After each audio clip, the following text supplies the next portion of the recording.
Okay, in today's video I'm going to take a look at what's involved in a commercial lease.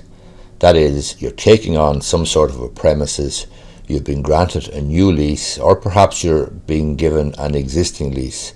A lease is being assigned to you, but for the sake of this particular video I'm going to look at what's involved in the lease. What are the constituent parts of it?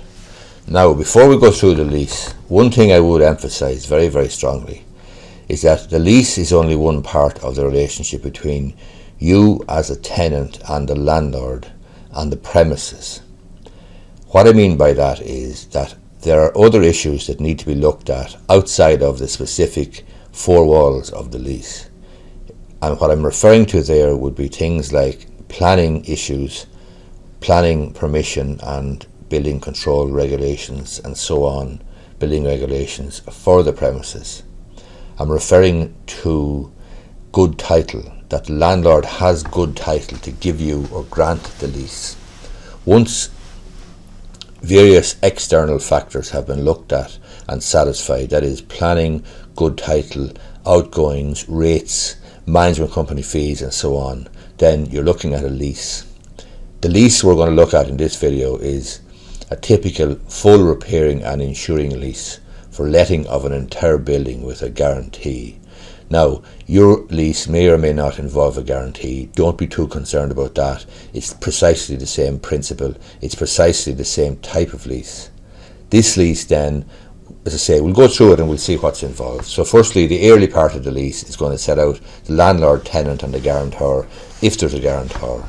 The lease will then just basically here summarise the term and the number of years. So it could be 4 years and 9 months, it could be 10 years, 15 years, 20 years, 30 years, whatever length of time is agreed between landlord and tenant. Rent reviews then would normally be carried out every 5 years, but it could be carried out every 7 years or every 3 years. But generally it would be every 5 years. And then the initial rent is going to be summarised here. So it'll be euro figure obviously, and it will be including or excluding VAT. That's something that you need to be very, very careful about. It will be subject to review, and the review will take place whatever number of years is agreed.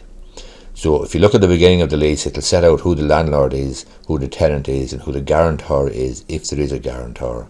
Then you're going to have a number of definitions, as in any legal document, any contract, and it is a contract essentially, you're going to have definitions. So it'll refer to the property and various other definitions. There's no need to go through that too carefully at the moment, except to draw your attention to 1.5 here, which says the demised premises. So that's referred to, it's described rather in the first schedule.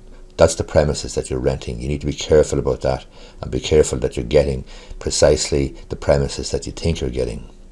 So the initial rent will be referred to here, and it'll say what the initial rent is. So 10 grand, 15 grand, 50 grand, or whatever it is every year. You're going to have insured risks. That's a standard sort of a clause. You'll have an internal decoration year and an external decoration year. There will be obligations to decorate the premises internally and externally. Again, check the lease, see what is the obligation. Is it every year, every 3 years, every 5 years, or whatever? Outgoings then will be referred to here, as you can see, and outgoings would include the likes of commercial rates, taxes, charges, management company fees, anything that's affecting the premises on an ongoing, outgoing or an ongoing yearly basis. The permitted user is important. You may have a permitted user, as you may be permitted to use the premises as, for example, a nail bar or a hairdressing salon. Then you cannot turn around, if that doesn't go well, and turn it into a fast food takeaway or something of that nature without the consent of the landlord. Plan then here refers to the plan, if any, annexed to the lease. So that would be the map or plan of the premises that you're getting. Planning acts refers to obviously the planning acts generally, and that's a sort of a boilerplate definition. Quarterly gale days. Most leases will make provision for paying rent either monthly or quarterly. So if it's quarterly, it may well be the first day of January, 1st of April, 1st of July, 1st of October and so on. The rent commencement date will tell you when the rent commences. So you could enter into a lease on the 1st of January, but you may get a rent-free period of say 3 months or something, in which case the rent commencement date won't be until, say, March or April or whenever. The tenant then obviously refers to the particular tenant, you if you're taking it on. Term is a number of years. The commencement date, again, if it's a 1st of January lease, for example, or the 1st of July lease, that'll be the commencement date. Utilities then, that's obviously fairly self-explanatory. Interpretation then, that's more definitions. Quite frankly, it deals with who the landlord is and so on, and it refers to references to the landlord and any reference to clause or subclause. That's all sort of boilerplate stuff. Number 3 then is important. Basically, the meat and drink of this lease, any lease, is where the landlord demises a premises unto the tenant, together with certain other rights, subject to rights, easements and privileges and so on and so forth. So basically the landlord assigns the premises, or demises the premises rather, to the tenant under certain conditions, and those conditions are set out in the lease here. Then you're going to have a whole series of tenants covenants. So basically the most important covenants that the tenant is going to give by entering into the lease would be A, to pay the rent, B, to pay outgoings, and C, to carry out repairs. Repairs then will depend on the extent of the repairs will depend on whether it's an internal or full repairing and insuring lease or not. If it's a short-term lease, it may well be that you're only responsible for internal repairs. If it's a full repairing and insuring lease for a long term, for example 10, 15, 20 years, then the likelihood is you're going to be responsible for external repairs in addition to the internal. So be careful about that and make sure you know exactly what the story is. Decorations then to be carried out in a good and workmanlike manner and so on. The tenant also covenants to keep all parts of the premises clean and tidy and to maintain it, and then at the expiration or sooner of the term, in other words when the lease is over, to give up the premises to the landlord again. The tenant's fixtures and effects then, whatever the situation is in relation to fixtures and fittings, that'll be set out there. Common facilities, you may be required to pay to the landlord some contribution, some proportion of the overall expense. So it could be a multi-unit building, there may be common areas, there may be common stairs or lifts or something of that nature, or indeed it could be a shopping centre. If there's common facilities, then there's going to be a contribution requested from each tenant of each premises. Rights of entry by the landlord will be permitted to enter the premises from time to time under certain conditions, and the tenant also covenants to comply with notices, any notices that are served on the tenant. So the landlord may say, look, you're in breach of a condition or you're in breach of a covenant, here's a notice to that effect, then you must comply with it. That's an obligation of the tenant. Then the tenant must also give a covenant in relation to the operation of the demise premises. In other words, not to carry on a business or operate the premises in such a way that it causes a risk to the premises or a risk to the insurance or a risk of basically the place going up in fire or something of that nature. User then again is not without the prior written consent of the landlord to use the demise premises except for the permitted user. In other words, if it's a nail bar or a hairdressing salon, that's what you can do. You can change it, but you need the consent of the landlord. You need a prior written consent of the landlord. That's important. You also need to factor in alterations. In other words, what sort of alterations are permitted and what sort of alterations might require the written consent of the landlord. You must also consider then alienation. Alienation involves selling your lease or transferring your lease to somebody else. You will need the written consent of the landlord. He or she cannot withhold this unreasonably, but is entitled to get a tenant as good as you are. Likewise, landlord's expenses, to pay and indemnify the landlord against all costs arising from the preparation of notices or the recovery or attempted recovery of arrears. So if the tenant is in breach of the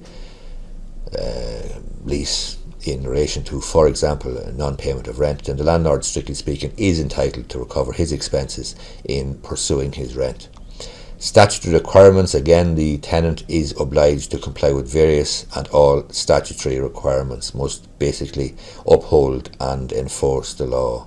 And then re-letting and planning application notices, the landlord is permitted, the covenant of the tenant is to permit the landlord at all reasonable times to put up notices about reletting the premises and so on when it comes to that. The tenant also gives an indemnity to the landlord to indemnify him the landlord against all actions and proceedings, claims arising from the use of the premises. And then the tenant also covenants to pay stamp duty and value-added tax if value-added tax is appropriate and is being charged on the lease. The tenant will also have to take out insurance and may need to make a contribution to the landlord's insurance of the entire building. Again, that's something that you'd want to be looking at closely with your solicitor, but there will be an insurance covenant on the tenant in the lease. You then go on to section 5 here, you'll see landlord's covenants. So basically the landlord covenants with the tenant to allow the tenant to quiet enjoyment of the premises provided the rent is paid, and so on and so forth. The landlord will also covenant to insure the premises, insure the building, and look for contribution perhaps from the tenant. The landlord will also covenant then to or the guarantor may give covenants then if there's a guarantor, and the guarantor may covenant basically to cover any shortfall of rent or pay the rent essentially for the tenant if there's any breach. And if we go down further, then disclaimer or forfeiture, that's kind of an obscure one, that if a liquidator or official assignee is appointed, that the lease may well be forfeited, in other words given back to the landlord or the liquidator if necessary. There's various provisos then, but one of the most important provisos will be forfeiture. In other words, under what circumstances can the landlord forfeit the lease? It may well be that non-payment of rent, particularly for a period of time, particularly after notices have been served, and failure by the tenant to comply with the notices, failure to pay the rent, will lead to a forfeiture situation whereby the landlord is entitled to go to court and forfeit the lease. In other words, take the lease back off the tenant. Covenants relating to adjoining property, it may arise, it may not arise, but you need to be careful there that no adjoining property is affected by the lease that you enter into, and that any rights of way that you might need down the side of a building or that sort of thing, or perhaps a common area, for example, for the storage of waste or waste collection, you're clear on the situation there. The applicable law then will be Irish law, and you may have a situation where you as a tenant negotiate a break clause or an option date. An option date allows you to terminate the term of the lease at a particular date as of the expiration of a particular number of years of the term of the lease. So that's something you need to be careful about. You try to negotiate that at the outset, just in case business doesn't go great. It may not go quite as well as you hoped, then you may look for a break clause, and that's a good sensible thing to do. You could look for a break clause after a year or 3 years or 5 years, or after say 3 years and 5 years or something of that nature. Obviously the landlord won't be that anxious for that, and if he agrees to a break clause for you, he'll be looking for a break clause for himself, but that's just the nature of negotiations and so forth.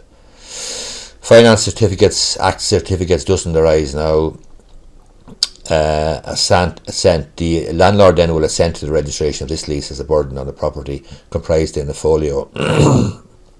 This means that the property here that's being demised, that's the subject matter of the lease, is going to be carved out of a register or of a leasehold or freehold folio rather that the landlord owns, and he will be consenting to you registering your lease as a burden on his folio. The first schedule then is the demised premises, so it'll set out exactly what the premises is, and it may well have a map attached. It should have a map attached if there's any doubt or ambiguity as to the extent of the premises that you're renting.